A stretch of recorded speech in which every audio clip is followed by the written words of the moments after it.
Good evening, everyone. Welcome, colleagues. Welcome, members of the public here this evening to this meeting of the Derbyshire Dales Local Plan Committee, held on Wednesday, 3rd December 2025 in Matlock Town Hall. As usual, pleased to say we've no planned fire alarms this evening, so if the alarm goes off, please make your way out through the nearest fire exit as quickly as possible. For members of the public, toilets are outside along the corridor or downstairs, and there's water and what purports to be tea and coffee available outside. We've got a fairly short but nevertheless substantial agenda item this evening. But before we go on to that, we go through our normal procedural items, the first of which is apologies for absence. Sorry, just introduce everyone at the table. I'm Councillor Peter O'Brien, I'm Chair of the committee. On my right I've got Councillor David Hughes, who's Vice Chair. We've got officers with us. We've got Steve Capes, who's the Director of Place and Economy at the Council. We've got Christiel, Principal Solicitor, and John and Freya from our Committee Services team. So John, first item on the agenda, apologies for absence. Through you, Chair. There are no apologies for absence for this evening's meeting. I had a notification from Councillor Martin Burfoot that due to unfortunate delays on the local train service, he's going to be late this evening. So perhaps we could register his apologies at this stage. Item 2 is the approval of our minutes of our previous meeting, which was held on the 19th of November this year. Find those on pages 3 to 6. Would anyone like to move that for me, please? Councillor Dobbs, seconded by Councillor Murphy. Anyone want to make any comments? No. Move to the vote. All in favour, please show. And that is unanimous. Thank you, colleagues. We now move on to agenda item 3, public participation, and we have Councillor Mrs. Vicky Rains here to address us this evening. Councillor Rains, if you'd like to take your seat there, press the right hand button, left hand button. Thank you. Yes, good evening. I'm responding to the report you've had and the recommendations you've got about Regulation 18. It's noted that there was a government funding for local authorities for Regulation 18 stage of the local plan, and Derbyshire Dales have received £227,962.50. I believe you want to cancel Regulation 18 consultation and just provide information about work done. This is neither acceptable nor democratic. One has to ask if community involvement is directly shaping the preparation of this plan. It would appear not. Regulation 18 sets out the Council's draft policies and growth strategy. It provides early opportunities for communities to have their say on the draft plan before it is considered further and then finalised for Regulation 18 when additional public consultation is required. Regulation 18 is a statutory requirement.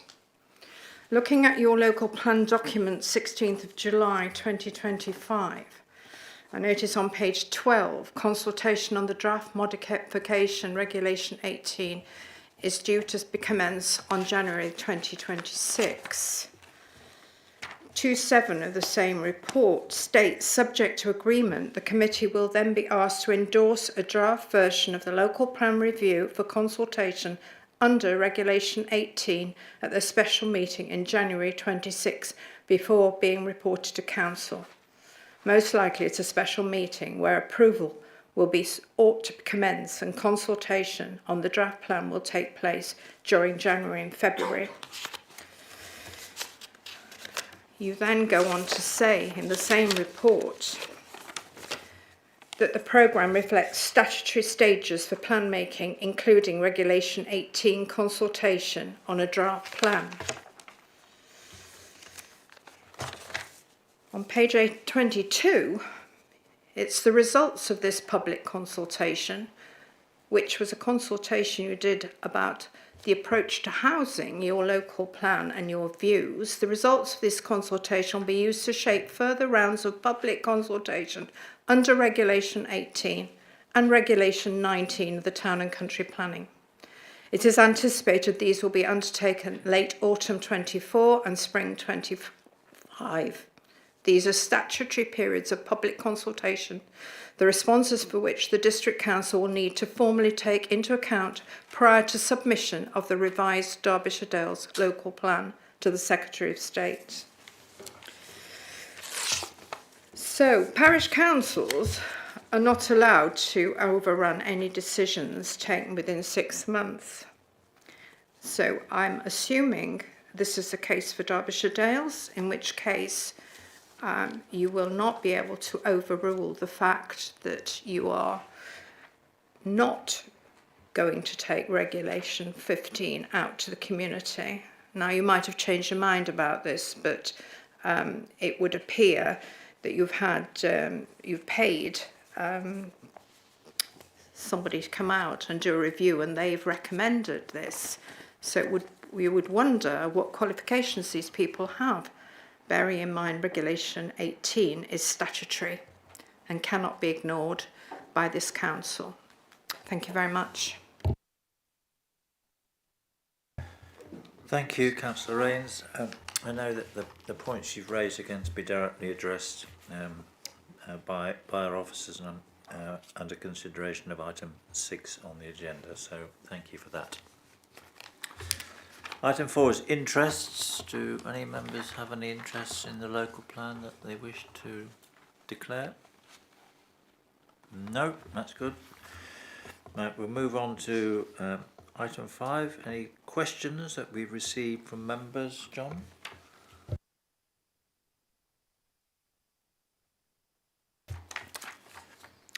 No, okay. What I do want to say at this stage is that I have received some correspondence from I'll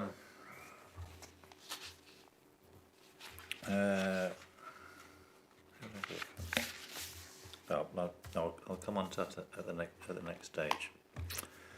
We're moving on then to item 6, the Derbyshire Dales Local Plan, review of progress and a report by Hyas Consultants.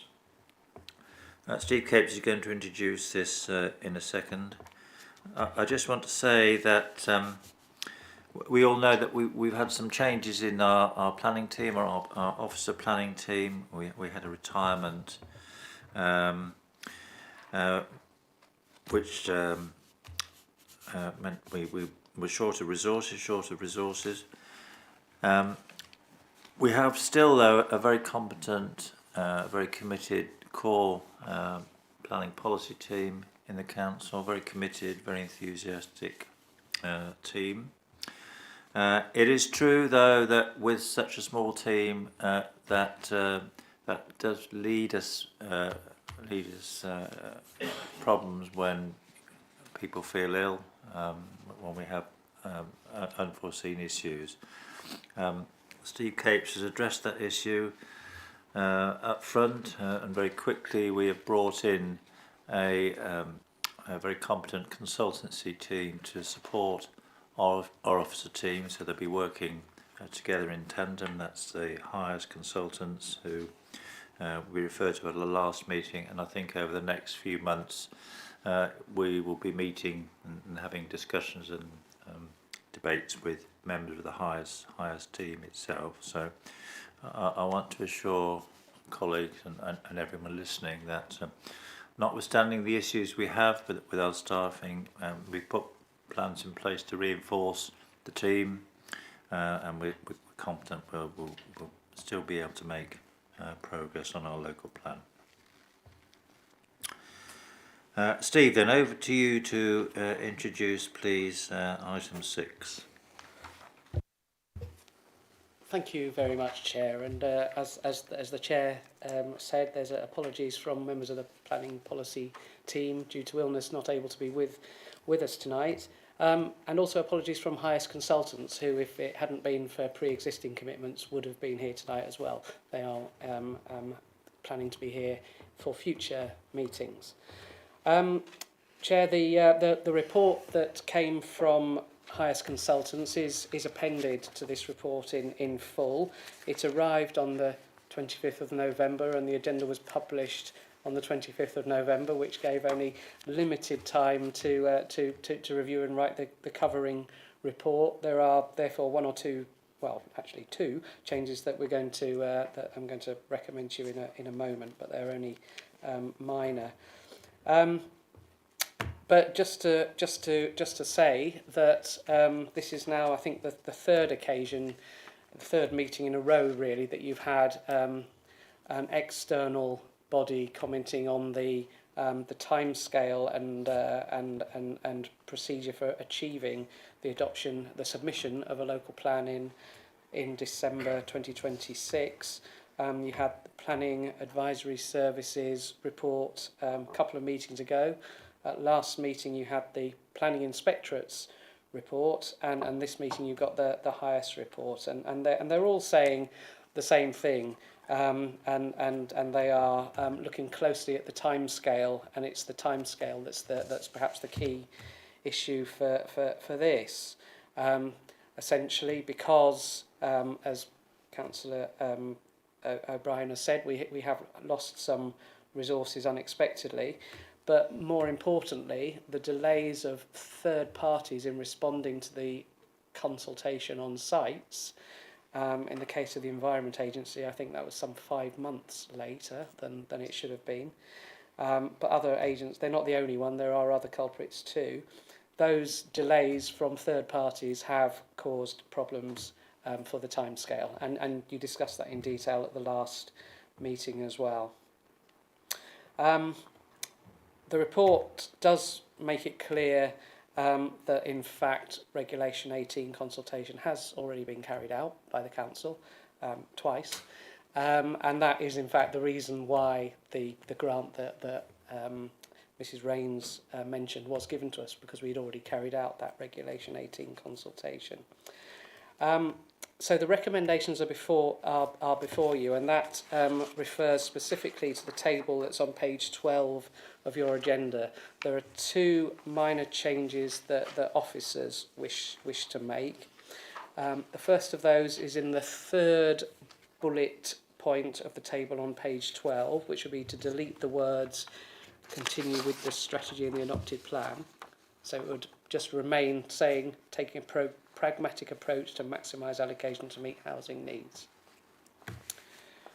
The second and final change would be to the second but last bullet on page 12, where it says cancel the proposed Regulation 18 consultation, to change that to say modify the proposed Regulating consultation. As the report says, when you look at the detail further on, there is an intention to carry out a communication and engagement exercise, but it wouldn't be a third full round of Regulation 18 consultation. Thank you, Chair.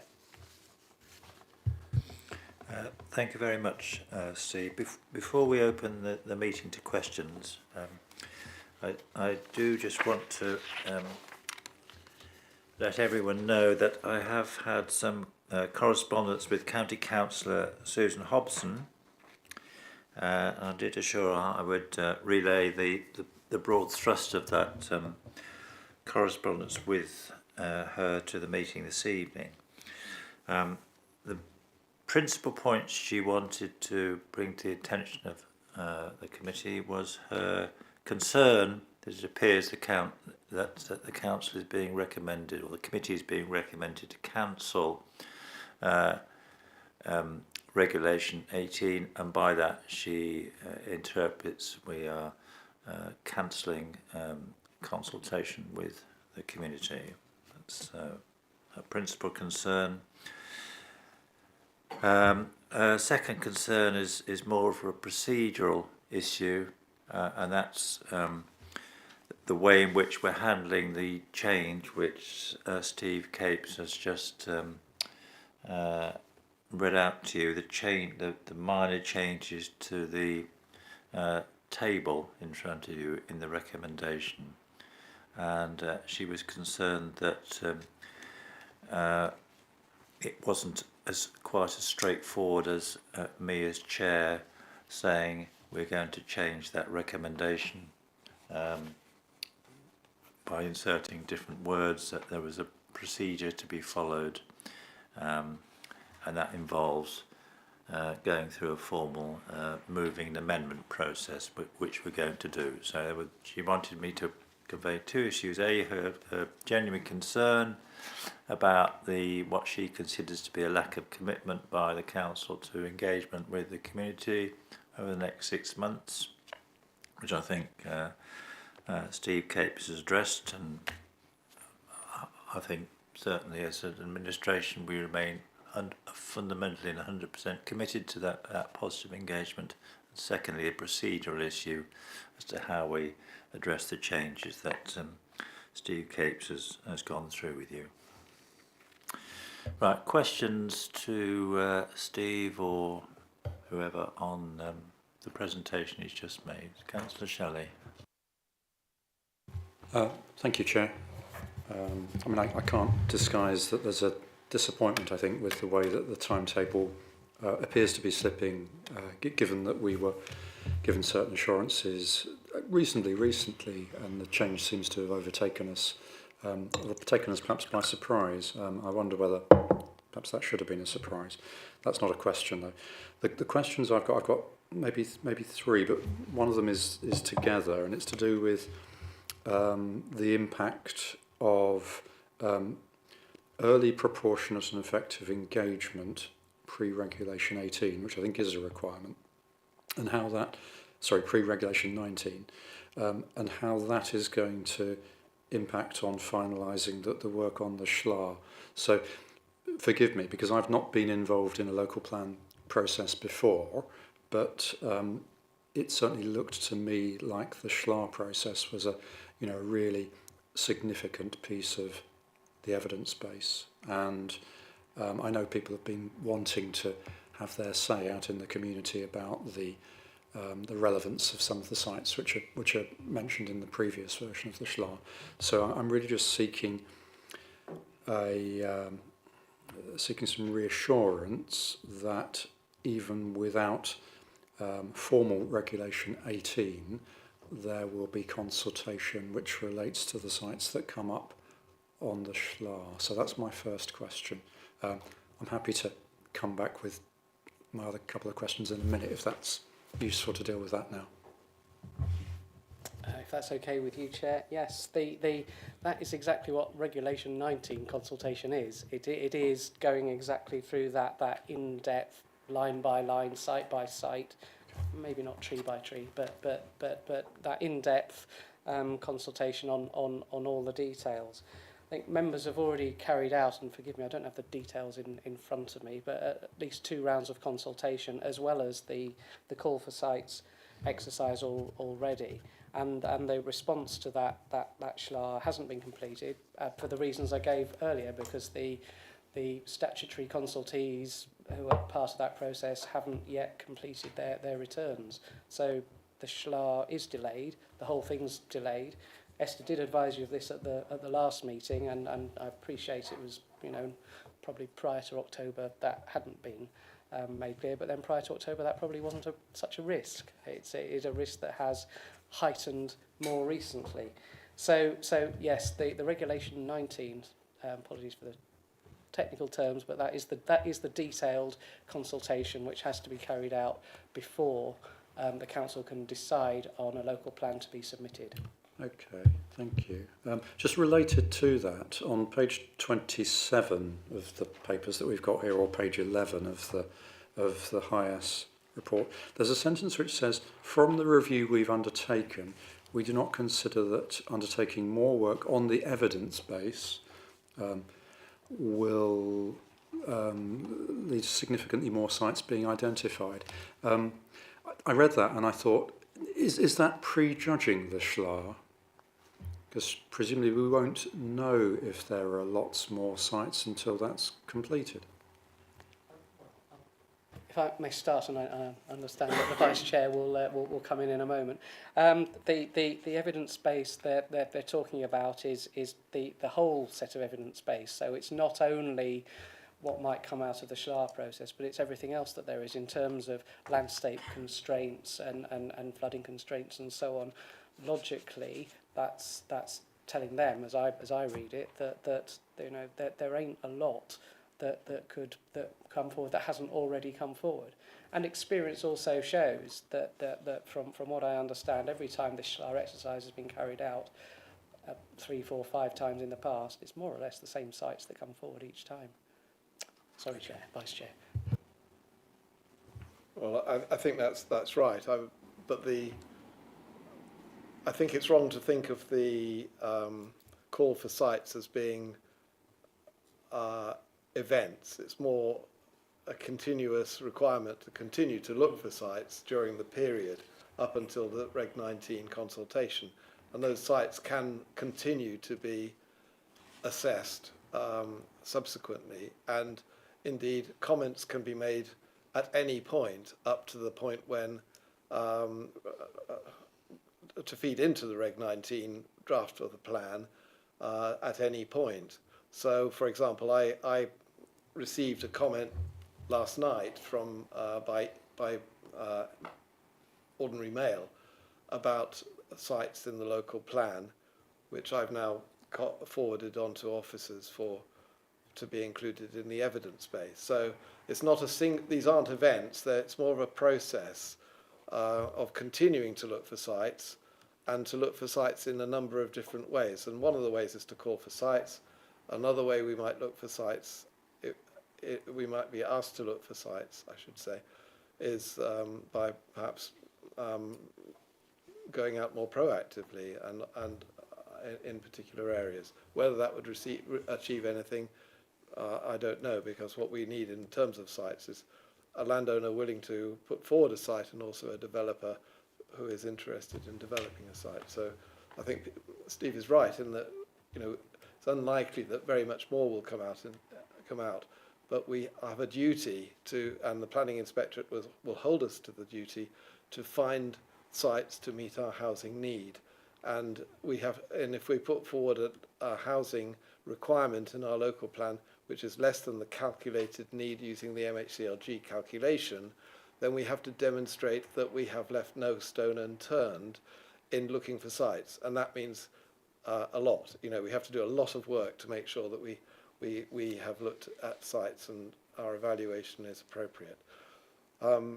In terms of the Reg 19 consultation, Reg 18 consultation, it's a process rather than events. You can have a formal Reg 18 consultation, and as Steve points out, we've done that in terms of the SHLAs.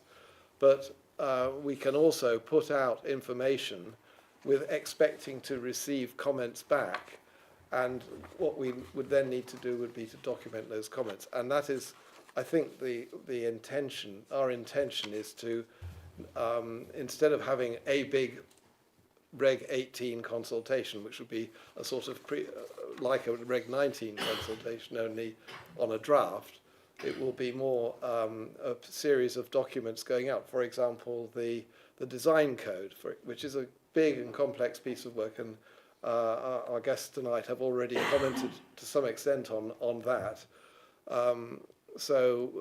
But comments on that will be important in producing the Reg 19 version of the draft plan, just as on the SHLA and all the other elements of the plan.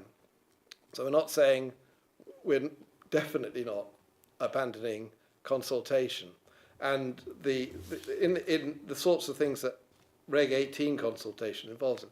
It involves looking at the different sites that come forward, it involves engagement sessions potentially, and it also involves hearing responses on individual documents. So it's again, it's not necessarily an event. The issuing of a big consultation document, it can be the continued release of smaller amounts of information, expecting comments to be received and duly processed. Thank you. My other question's really to do with the timing of the process, and again some of the comments from the Hyas report. So on page 28, it says it's identifying a council decision on the plan for late July at the latest. So I'm not clear what the council decision would be and on what at that point. So that's my first point there. And the other point they make is that they seem to be flagging up that a lot of time may be needed post-Regulation 19 to incorporate the comments there. And again, I don't know what a lot of time is in this context, but I do know that there isn't a great deal between July and December when the thing has to be submitted as a draft to the Secretary of State. Chair, yes, that's possibly not as clear as it could be, particularly as they're sort of working backwards in the timeline in their report. The July meeting, and bearing in mind this isn't set in stone yet, but initially what they're suggesting is the July council meeting will be to approve the Regulation 19 consultation version of the local plan. That would then go out for consultation starting in August 2026, and I think it's a 6-week period you have there. Then there is a period for analysing those comments, which will be substantial, collating them, analysing them, and preparing responses to them, and modifying the local plan accordingly, such that towards the end of 2026, and bearing in mind that mid-December is the deadline, that council then would make a decision on whether or not to adopt the local plan at that point. So July council will be approving the consultation draft, go out for consultation over the summer, and then in the autumn the council will be dealing with the results of that consultation and coming back to full council for a decision on adoption. Thank you, that's very clear. Thank you, Steve. Just to confirm, Roger, that the outcome of the SHLA analysis will be reported to this committee as soon as it's completed, and that is part of the evidence base. Once it's reported to this committee, it will then be in the public domain. So the public will be able to see the outcome of that evidence base. But again, bear in mind that the outcome of the SHLA is not the same as deciding which sites are incorporated in the local plan. That's once the SHLA is completed, officers will then use that evidence to determine, as I said, which sites go forward for development. And you may have seen that last week that there was a renewed call for sites. A specific exercise was mounted where invitations are being put out for developers, landowners, agents, whoever to respond again with call for sites. So we will see what the response to that is as to whether the statement in the Hyas report is actually true, whether that does generate any more potential development sites, or whether they're correct in what they're saying. It doesn't matter how many times you do that, we don't make any further progress. Councillor Dobbs, Peter. Thank you, Chair. This is, I'm going to disguise what is really me thinking out loud as a question, if you'll forgive me. Am I right in the following, that we are in a difficult situation in terms of a 5-year housing supply, as it stands with the present plan? The challenge of the revised NPPF gave us bigger totals, but yet the advice that we've received is to go ahead with a revision of the plan under the current system. That's unequivocal advice from various sources.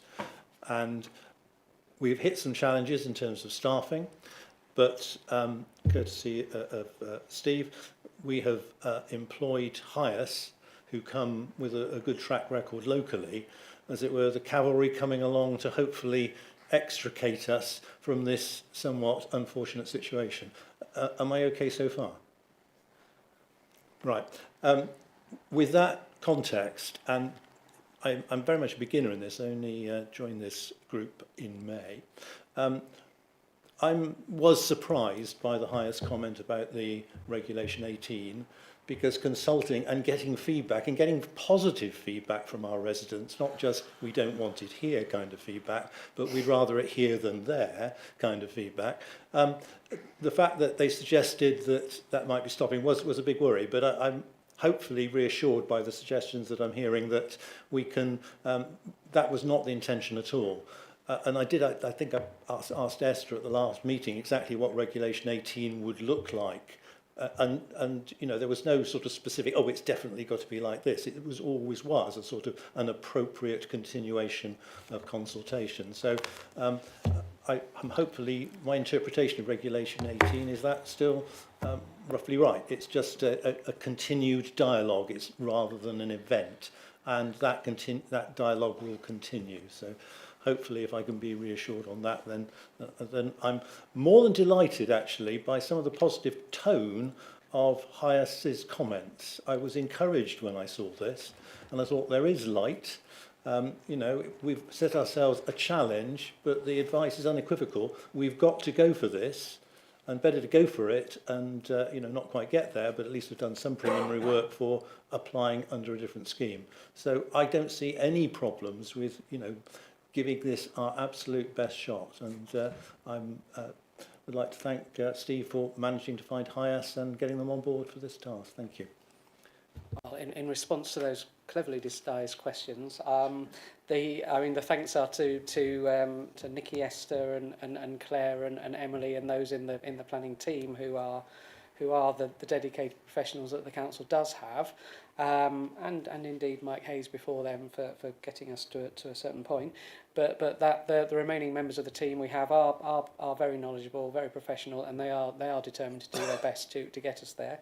The timing issues you raised are quite accurate. Challenging is a word that I know Mike has been using with you for some time, and certainly was made very clear in both the PAS report, the PINS report. I'm disappointed we haven't got a third P, but nevertheless, it has been made very clear in all the external bodies that have come back that the timetable is still challenging. Councillor Dobbs is correct, and I think, as Councillor Hughes has already said, that Regulation 18 is quite general. It is a requirement, but it is quite a general requirement, and as I say, it's already been done twice, and I have found out that I've checked, and it was in the note to the Planning Inspectorate that there was consultation on growth options in 2022, and then there was consultation on future local plan housing strategy in 2024. And on top of that, there's the call for site exercise as well, which is, as Councillor Hughes has said, it is ongoing. It hasn't stopped. It is an ongoing exercise. It is, however, for the benefit of anyone, any agents or landowners. It is for new sites that have already been submitted are clearly still in the process. It's new sites that haven't previously been submitted that we are interested in.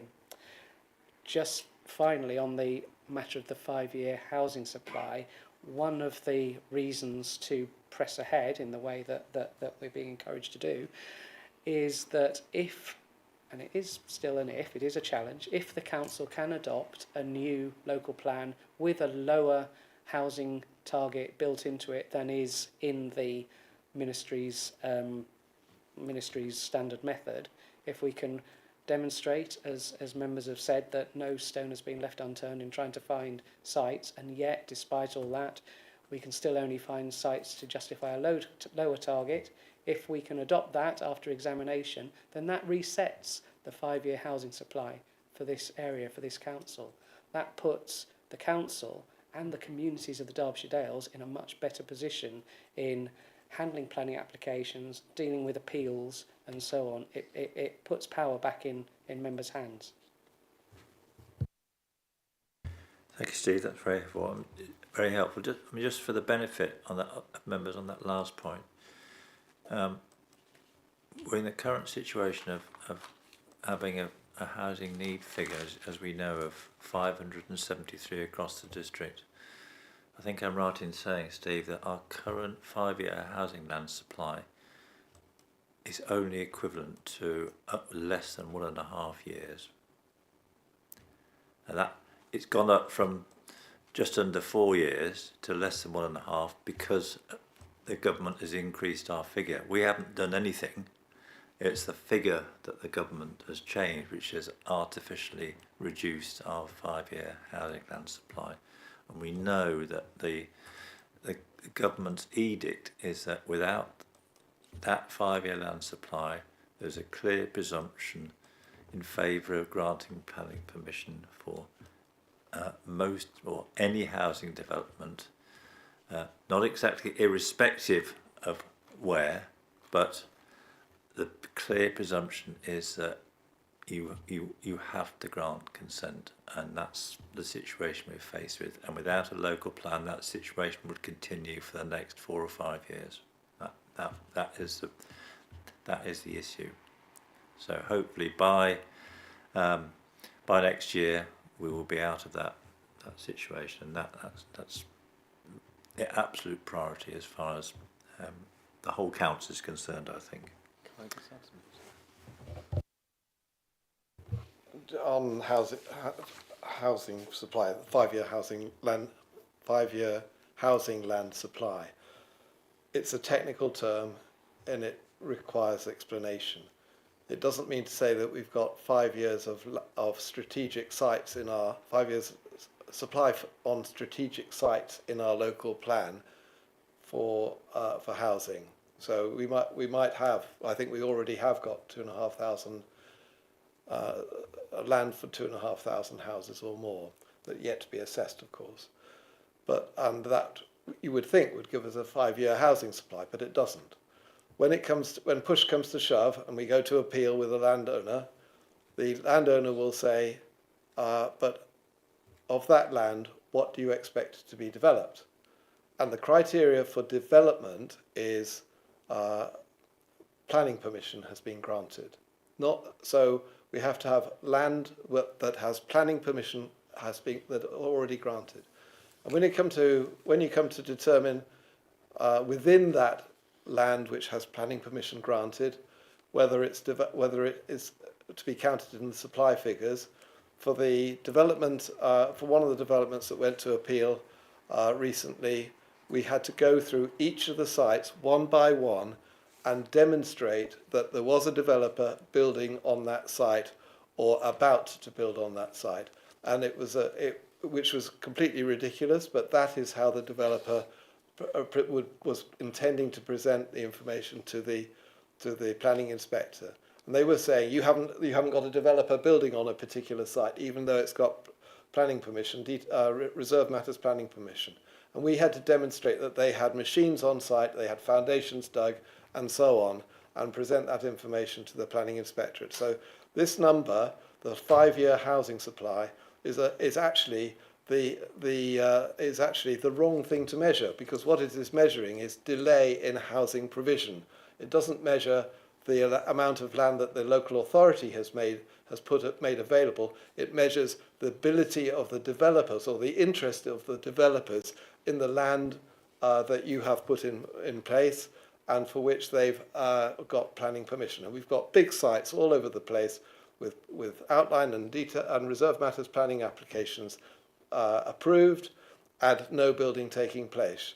And that goes in Matlock, and I think we've got about I would say about 500 or 600 sites in Matlock, sites of 500 or 600 houses in Matlock that have reserve matters planning applications but could not be considered as reserved or outline planning permission provided, but couldn't be considered as within our 5-year housing supply because no developer is currently developing those sites. So it's a completely ridiculous measure, but it's one that we have to work with because that's what's in the MPPF. Councillor Murphy, Dermot, patiently waited there. Thanks, Chair.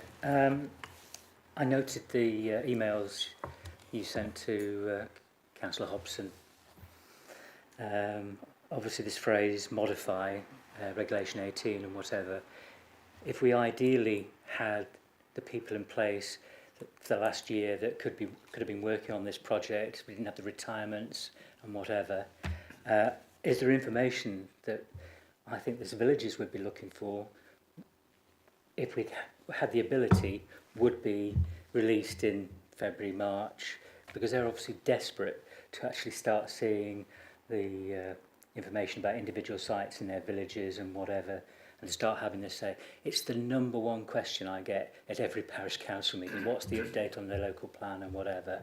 And so what do we feel we're not going to be able to give people in that consultation initially? Not an easy question to answer, I know, but I'm going to be asked. I think going back, Councillor Murphy, to what was said earlier, it's not so much in terms of the SHLA process, and the outcome of that isn't down to officers retiring, it's down to third parties. It's down to the I understand that as well, but it can't have helped. in particular, and that has put many months onto the process, and the consequence of that is having to try to compress the remaining process into a shorter period of time. It's not down to anything that our officers past and present have done. We're just being put in this position. The whole council's been put in this position by third parties. So when that SHLA information will be finished, I don't know. I can't say that at the moment. No. It's still work in progress.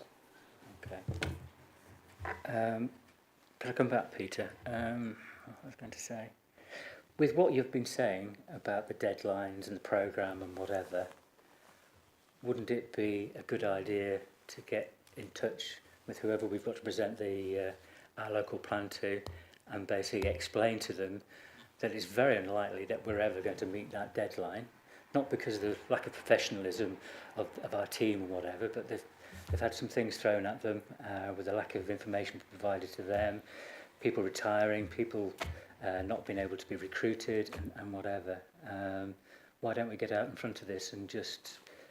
I don't know how they would normally respect. It's the first time I've actually been involved in this sort of process. But surely, wouldn't it be better to, maybe get an extension, or isn't that possible? That Councillor Murphy was probably our first thought as well. Yeah, I'm sure it probably was. But I don't recall the answer. and indeed, and the government has sort of put us in a difficult position. It has said if you want to submit a local plan under the existing system, you have until December 2026. That is it, and they're telling every local authority in the country that. The extension or the alternative is to submit a local plan under the new system, the details of which have not yet been published. Some general information about has been published, but the details of which haven't.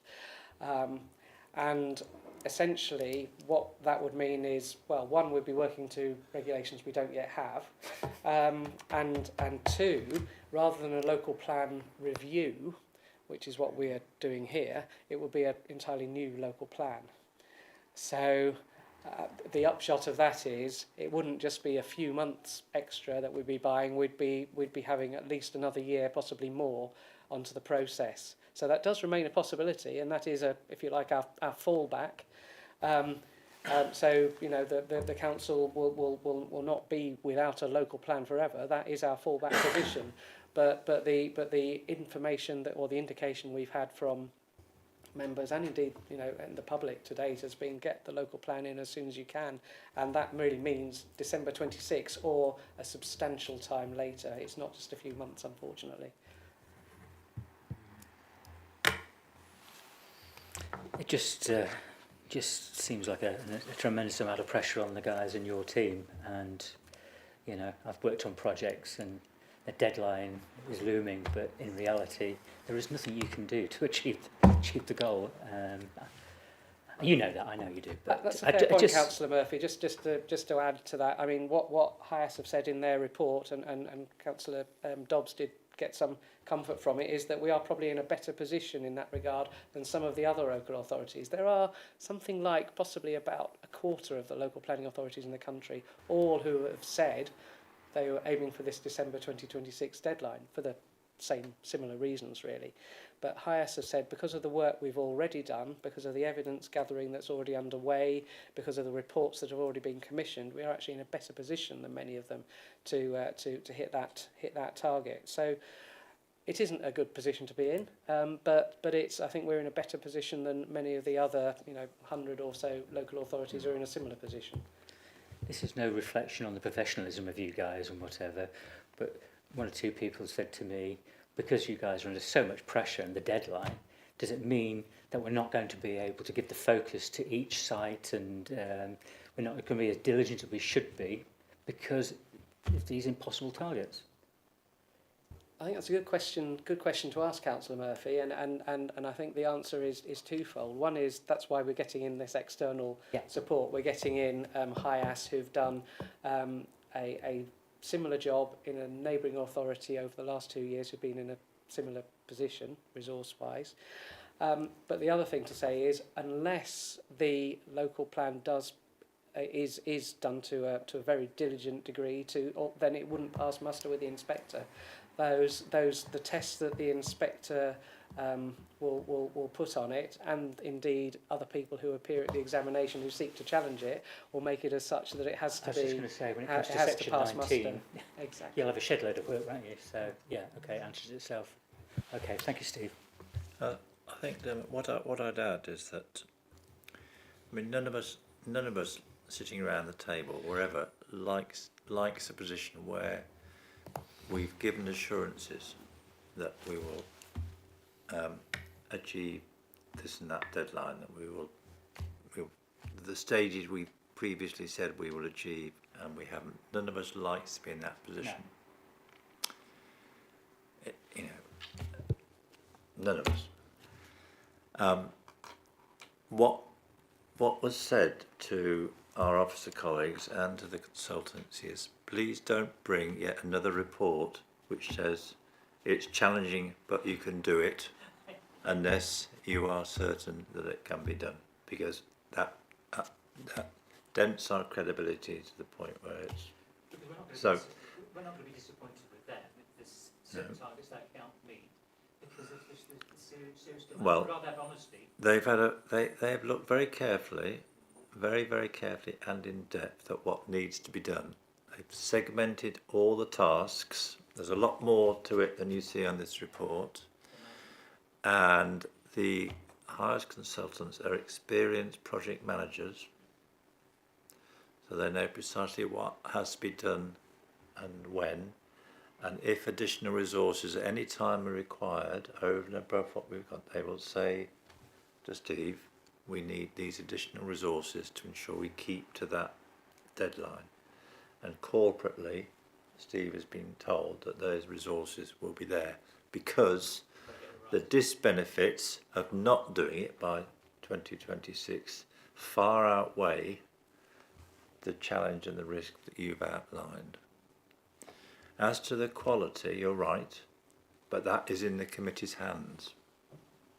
When you see the draft plan, you've got to be satisfied that it's the right plan for our district, and that is your responsibility, our collective responsibility.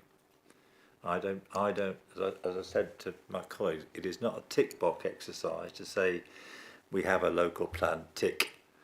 We've got to have a local plan which works for our communities, for our development industry, and for the council. We have to satisfy all those audiences. So it has to be a plan we're comfortable with, and it's for you as members to determine whether what we see in July, August meets that quality test. Councillor Bates, Anthony. Thank you, Chair. My question is regarding the 19 consultation. By my reading, it's going to be in July and August, which a lot of the parish councils, town councils don't have meetings. How are we going to get around that so we get the most responses as we can? Thanks, Councillor Bates, and that is a good question, and part of it is an inevitable feature of that December 2026 deadline, that the consultation will inevitably have to be to partly over the summer of 2026. It would be potentially starting in August 2026. It has to be for at least 6 weeks, so it would also run into September 2026. So that there is that period of the first half of September. I'm speaking sort of without having seen or agreed or developed a full timetable, but I'm anticipating that first half of September would be part of that consultation period. I think as well as making sure we have that full period that covers time outside the school holidays, it's notifying people well in advance of when that consultation is likely to be, so people can gear up for it. I think that's only fair for everyone. Councillor Chapman David. Thanks, Peter. Just a couple of questions. From the, shall we say, less than enthusiastic attitude of Hyas to new settlements, does that mean we won't be progressing that idea with any great enthusiasm? And just one other question. In the report, that it states that Sheffield were unable or identified that they were unable to meet their housing needs. So what happens to Sheffield in that situation?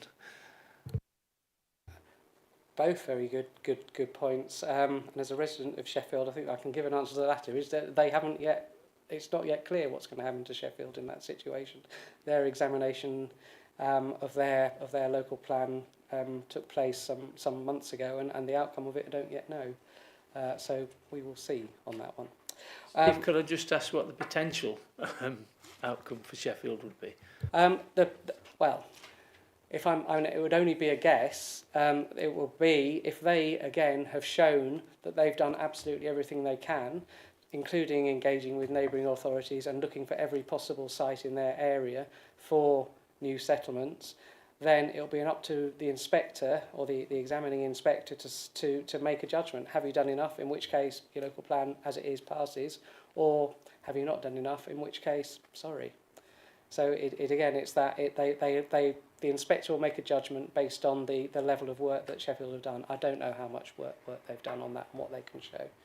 I only know that, as many people in this room would know, there's a site not far from where I live, which has been one of the possible Schlar sites.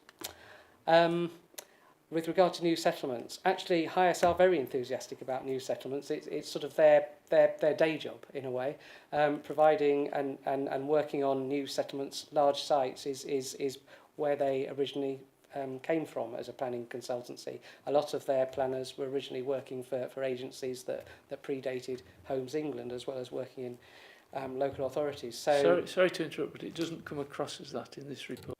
Indeed. So whilst they are very enthusiastic about new settlements in principle, what they've done is look at the timescale that we have for the local plan, and it's that timescale more than anything else is the constraining factor. To develop a new settlement, I think they've used the period 10 to 15 years from start to finish. And that's fair enough. We could all guess that it takes a long period to not just identify sites, to have those pre-consultations finding willing landowners, to have master planning work done, then to have further site assessments done, and then after that to get planning permission, then after that to have phased building, which will take many years. We're not even at the first of those stages.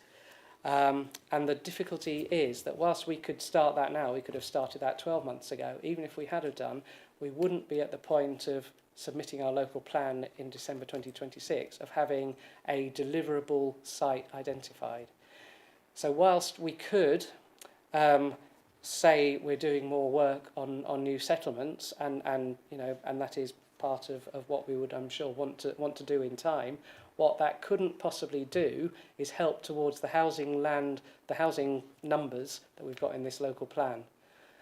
It might help the local plan, hence 5 years after that, but what it wouldn't do, and this is where the lack of enthusiasm comes in, if we have to get a local plan over the line by December, working on a new settlement won't help that. So that's their only enthusiasm. They do like the idea of new settlements, as I'm sure many of us do in theory, That's why many of us went into planning in, I think, in the original days, I would guess. But in terms of helping reduce that housing number, that 573 or whatever it may be, a new settlement for this local plan wouldn't help. What you will see though, David, is in the table, the key recommendations. If you see 1, 2, 3, 4, 5, you will see on that table, consider the merits of identifying a direction of travel for a new settlement, including the potential for a high-level policy on principles. Now that is the piece of work which Hyas have said needs to be undertaken over the next few months. And as Steve says, that will look to see whether within our overall strategy in the plan, to what extent we can consider in the back end of the plan period the potential for a new settlement. So there's a piece of work to be done, and the outcome of that piece of work will be reported to this committee as it develops. So what they're not saying is forget about it. They're saying there's a piece of work to be done, and they've clearly identified it in that table.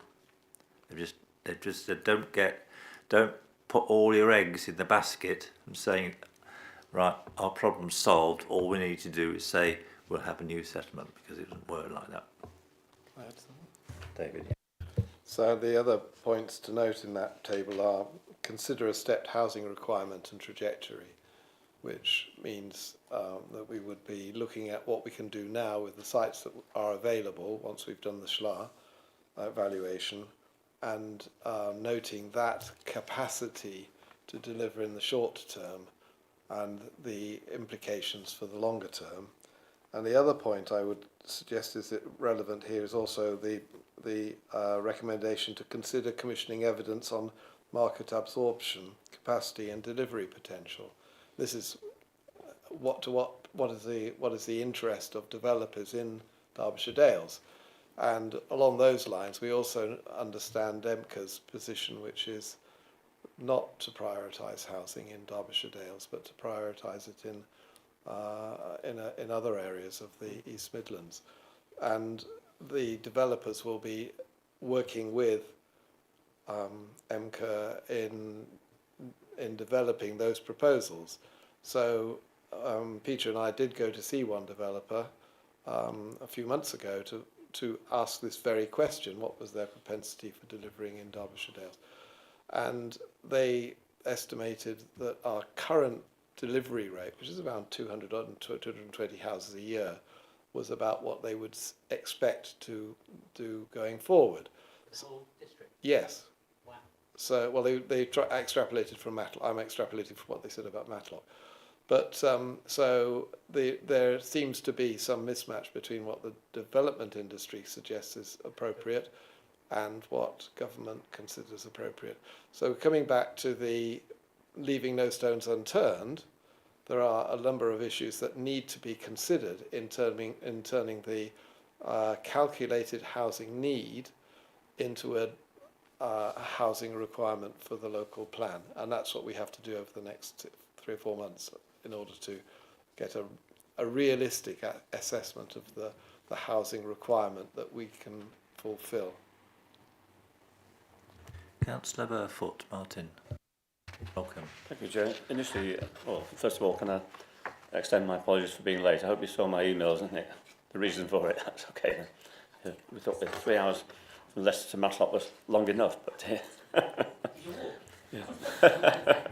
Cancelled trains, that's what it was.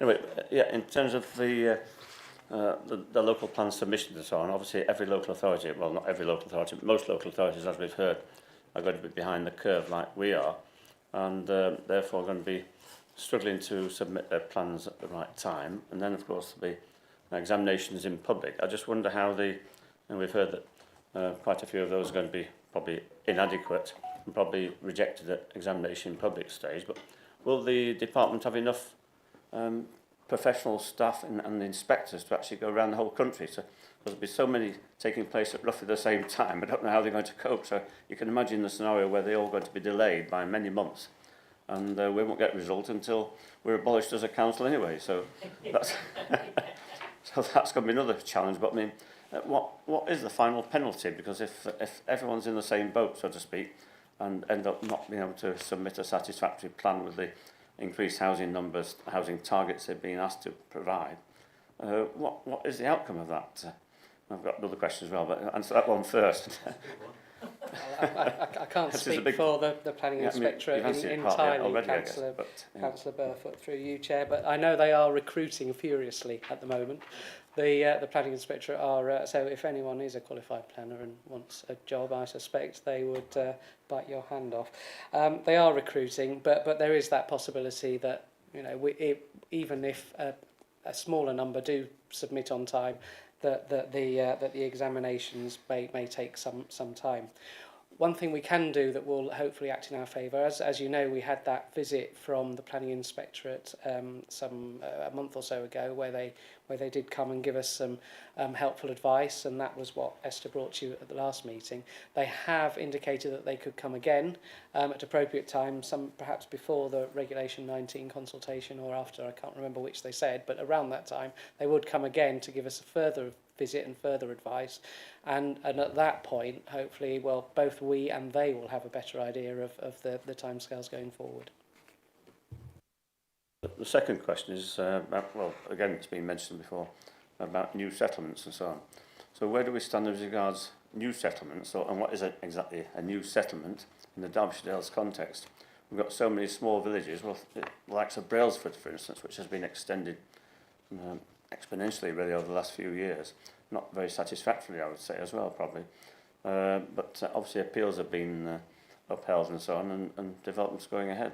So there are a lot of similar villages to that, particularly in the south of the district. So, you know, what will the attitude of the department be in terms of modest, perhaps, extensions of existing villages, as opposed to brand new villages? Or when does a small village extended become a new village, as opposed to what we would say, or the local parish council would say, was totally unsatisfactory numbers? So it's a dilemma for us, and dilemma for parishes, and dilemma for the government, I imagine, for an authority like ours that's so rural in nature. And through you, Chair, that what the Hyas report does make very clear is that a sustainability assessment would need to be done on the draft plan, and members do need to give sufficient time for that to be done, and that will look at whatever proposals the council comes up with before they are finalised, in order to say, does it work from that point of view? Is the balance between where the housing such as available to be provided when that work has been done, is it sustainable from the government's point of view? And they will therefore consider, you know, things like transport and other issues. So they don't have a specific idea on what is the right size of settlement. They'll look at sustainability in the context of individual settlements. Are there any further questions? Councillor Shelley Rodriguez.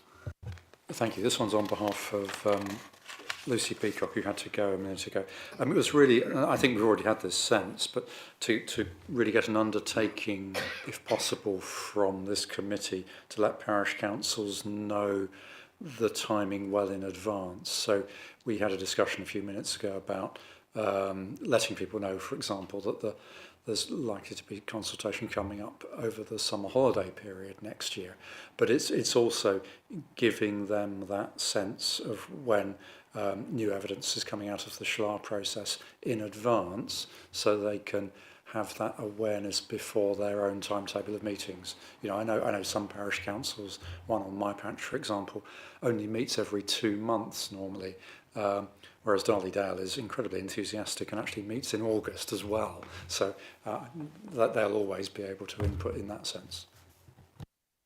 It's good to hear that Dale Town Council is planning in advance to deal with this. But yes, we do appreciate that's not always the case with some parishes, and I think that's a very good point that you and Councillor Peacock make, that that informing people well in advance of such consultation is important. I think that's something that through ourselves and through Hyas we must undertake to do.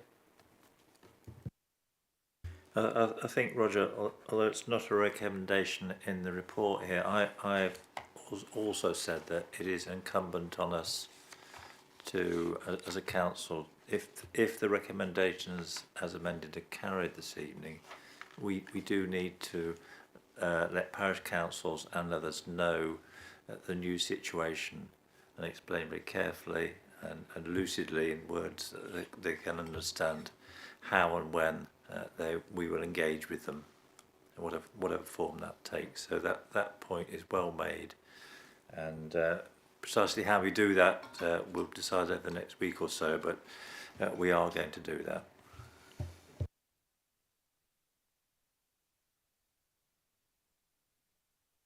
Right, if we've got no further questions, we need to move into debate now. As I said earlier, the advice from our legal team is, although we have a proposal from our officers to amend slightly a part of the table associated with the recommendation, we could only do that through an amendment to a recommendation to approve the recommendation as set out in the report. I know that sounds a bit bureaucratic, but it's not for me to overrule the advice given by those who are paid to provide it. Chair. I've tried that once before and I know where it gets me. Can I therefore move the recommendations in the paper? Would anyone other than David, would you like to second that? Yes, thank you very much. Would either of you like to? We don't want to speak to it. Peter. Could I Open it to debate now.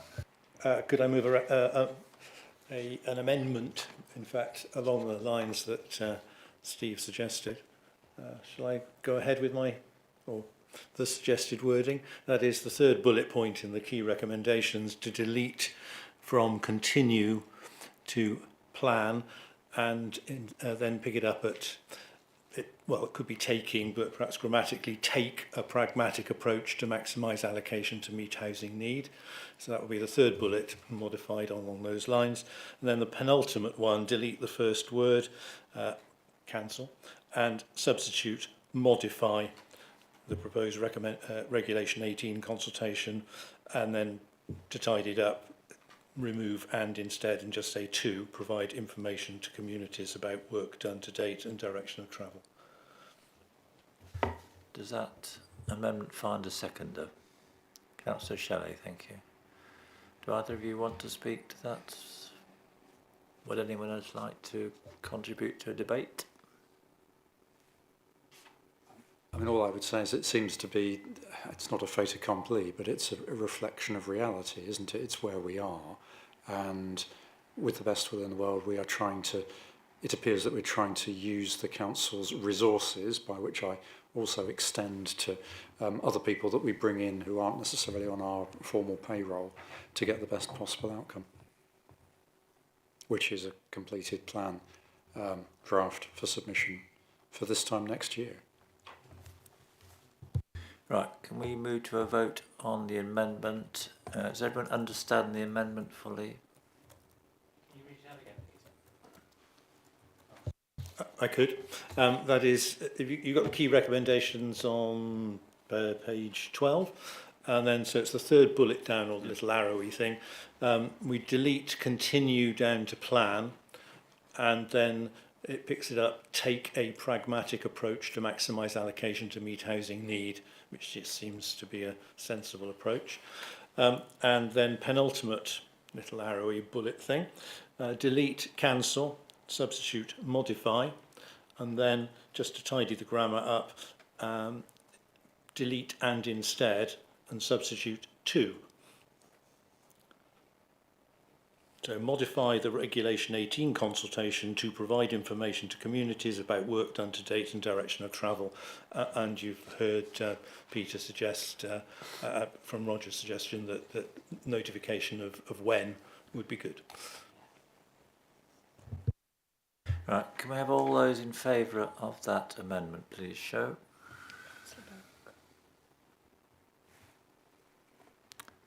And that is unanimous, so that then becomes a substantive motion someone like to put forward that as a substantive motion, please?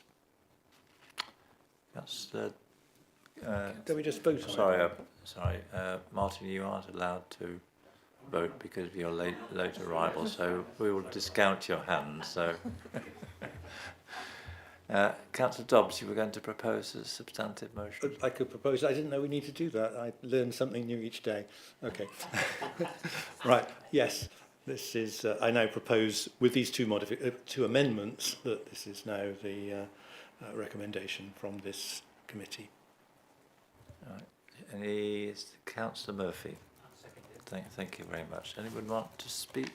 If not, we move to a vote. All those in favour, please show. And that is carried unanimously. Thank you. Thank you, colleagues, for that, and thank you for the whole committee for acknowledging the issues and for taking what I hope will be both pragmatic but very positive way forward. It's much appreciated.